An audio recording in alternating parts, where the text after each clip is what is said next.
Today, we're going to be talking Mission Impossible 4 Ghost Protocol. This one's directed by Brad Bird. The costume designer was Michael Kaplan. Rotten Tomatoes has this 93% with the critics, 76% with the audience. And this was selected by my good friend, Matt Spaiser of Bond Suits. How are we doing today, Matt? Hey, Pete. I'm doing pretty well. How about you? Yeah, real good. Thanks, mate. Please tell me, why did you pick Mission Impossible 4 Ghost Protocol? Well, yeah, so I gave you a bunch of choices, Pete, and you picked this one. That's true. That is true. Very correct. You picked it. No, but Ghost Protocol is my favorite of all the Mission Impossible films.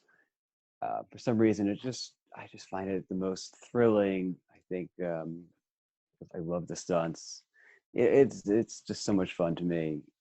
And I also think that I just think that for the style, I think Tom Cruise's hair looks great. Oh yeah, no, this is. I think he's got his hair perfect in this one. I read one of the blogs that you sent me on your site about one of the dinner suits, and you compared it to the Pierce Brosnan helmet hair. Is that right? Yeah, I think it's very similar to the GoldenEye hairstyle. Better or worse? Probably not quite as good. You can't really beat Brosnan's. His Brosnan's 80s and early mid 90s hair. I think it's just can't be beat. Yeah. I used to try to do that myself when I had more hair. Do you have any photos of those? Yeah, there are probably some from when I was like in high school. We've got to dig those out. I want to see that. I want to see mid-90s Matt Spaiser helmet hair. Anyway, sorry, getting back to Mission Impossible. So talk to me about maybe pick up with the dinner suit first. I mean, the hair's great. The dinner suit that you wrote about on the blog, what makes this so special? It has a classic look to it.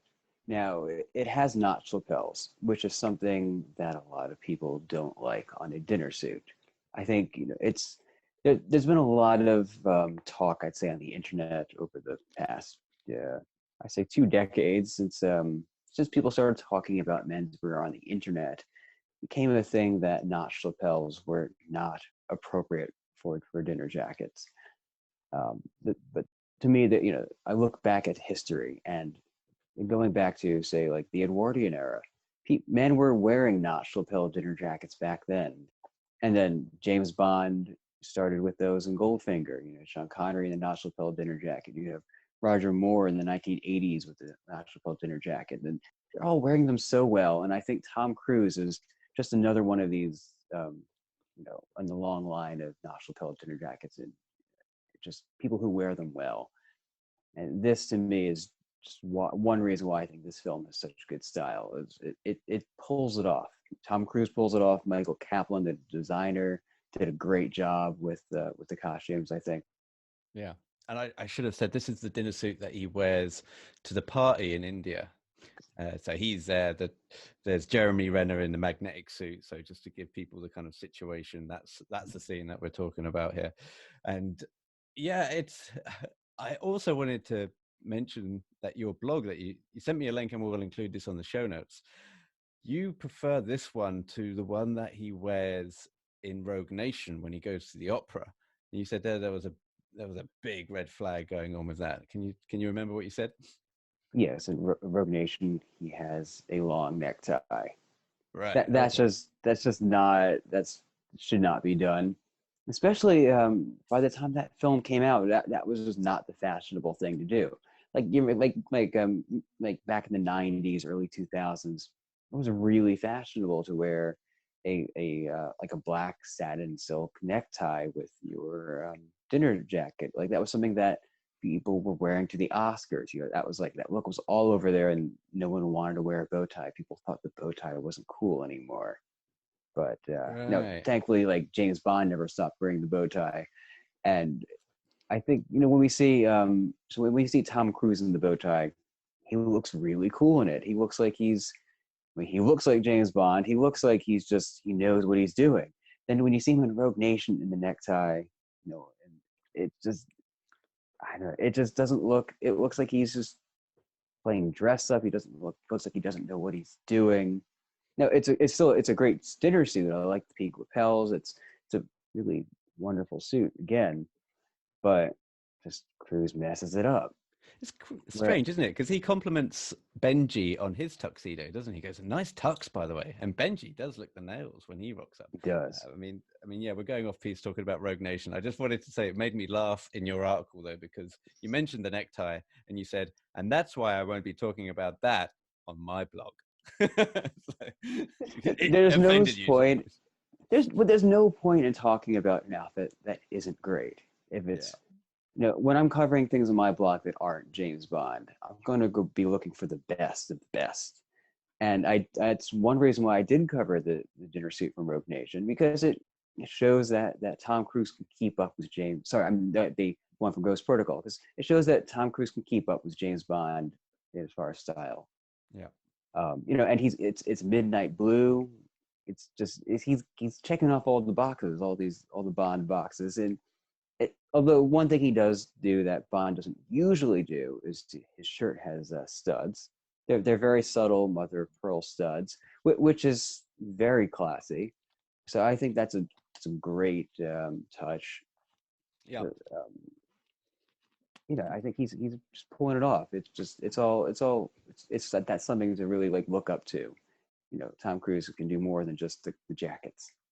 I think also this is the most stylish of all the Mission Impossibles because of the selection of really good suits they have in it. So they have this dinner suit, and then there's this kind of I think it must be the scene before. It's like an electric blue. I don't know. It looks like a silk mohair blend. You'll tell me better than I will. It's when they go to the Burj Khalifa and they have Yeah. the sit down meeting with Winstrom, who they think is Winstrom. Did you see the screen grabs I sent you? Or have you seen the film? Do you know the scene I'm talking about? Oh, sure. Of course I Yeah, know that, and cool. I think that's a great suit too. So this film was from 2011. Mm, People really weren't wearing suits that color yet. That became fashionable a few years later. By the time that we see James Bond wearing these blue suits in Spectre, they're all the rage. But Tom Cruise did it before. I think yeah. so he's doing it first, and I mean now it just since then the past decade that's like been one of the most popular colors for suits. That mid blue, that brighter blue. Yeah. It looks great on Tom Cruise. His high contrast complexion means that most things will look pretty good on him. Mm, But he can pull off this bright suit, I and love that it's suit. great. It's great for I mean, I don't know. I actually don't know what it's made of, but you were suggesting silk mohair, things like that, and that's the kind of suit that would be great in this hot climate, but also in a place where he needs to look a little flashy. Yeah, Interesting. I was listening to a podcast called Light the Fuse, which is the Mission Impossible podcast, which is it's really good. I mean, they're about 120 episodes in, which is amazing, really. But they spoke to Michael Kaplan, and he said that whilst he was the original drawings and designs he had of Tom Cruise going up the Burj Khalifa was him in a suit. He was actually going to be doing all of that in a suit because when he gets there, they're against the clock. He has to break into the server room. They said, "Look, you're not going to have time to change into your tactical gear. You're going to have to go out and do this." But then they decided like quite late in the day that he's going to have time. It'll be okay because it would have been a nightmare to do it in a suit, mainly for continuity. Like imagine the tie blows over in one scene over your shoulder and then doing it in the next. Blah blah blah. So, but yeah, I mean, that's a good point. Now, if it was James Bond, do you think that they would have kept him in the suit? They would have really made that happen. I think so. Yeah. Why? I mean, that's Yeah, him, yeah. See isn't that, it? that that's the difference here. Yeah. That's the difference between Hunt and Bond. So I think I I think it would have been cool to see him climbing out there in the suit, Yeah. but and it would have really made that color of it would have stood out quite nicely. But yeah, it's definitely not practical. And apparently, so there's a photo of Tom Cruise on the top, like right on the top of the spire of Burj Khalifa. And even Michael Kaplan said to him, "Look, you're not going to be wearing a tux at the top because Tom Cruise originally said, I'm going to be wearing a tuxedo. I'm going to be what's going to look better than me in a tux at the top of the Burj." And he goes, "How about you in your jeans and your t-shirt with no, there's a more grounded reality to that rather than you putting on some staged tuxedo. And again, I think that was good advice. Yeah. Yeah. Now, one thing that disappoints me with this outfit is that he doesn't wear a tie. I think that is also something that separates him from Bond. Bond would have always worn a tie with the suit, unless it's License to Kill. Mm. But I think, I mean, that definitely was also part of like the look at the time when people would wear a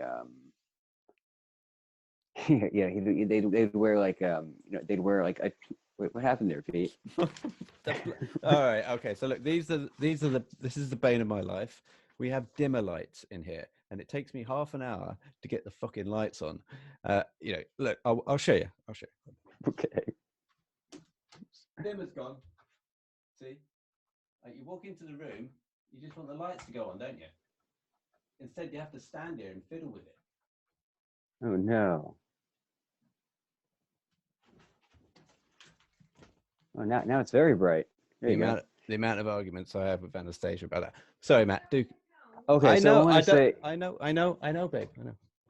Sorry, Dan. yeah. Okay, so yeah, I was going to say, so back at this time, people were it was quite a trendy look just to wear a suit and no tie. Tom Ford was doing it a lot.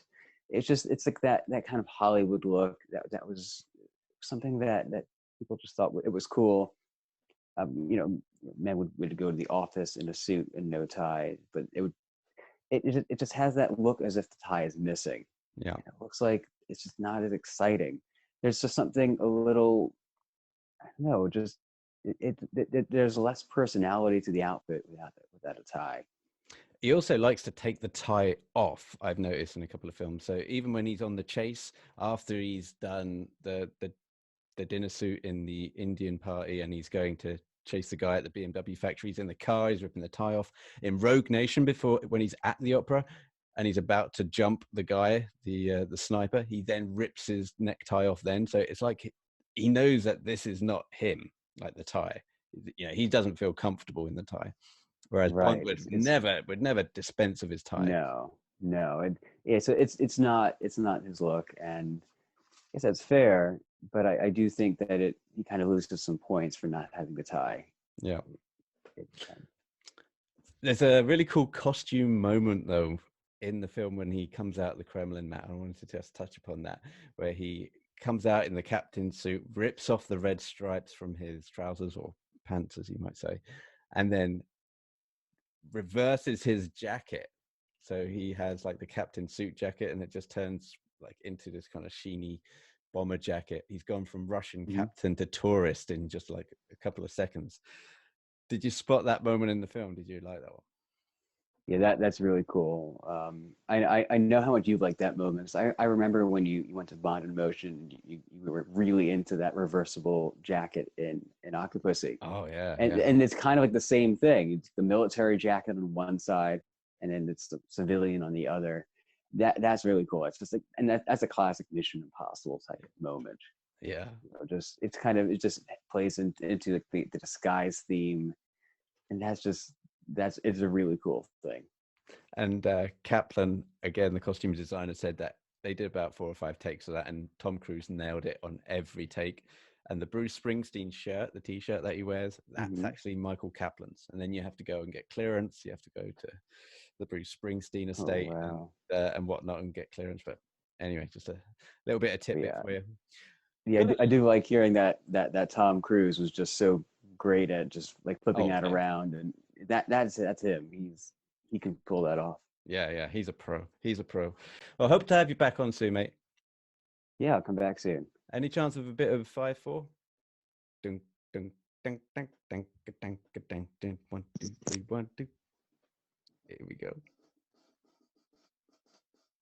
Yeah, there it is. You can hear that through there? I can, just I about. don't know. Got stick here. Go for it. Nah, I don't think I can, but Oh, big tease. Come on, just 5 yeah. seconds. No, I can't. I can't. You can tell Johnny you just fell over the drum kit on the way out. Yeah, I've been falling over everything today. All right, mate. Well, catch up soon. Take care of yourself. Okay, have a good one. Bye.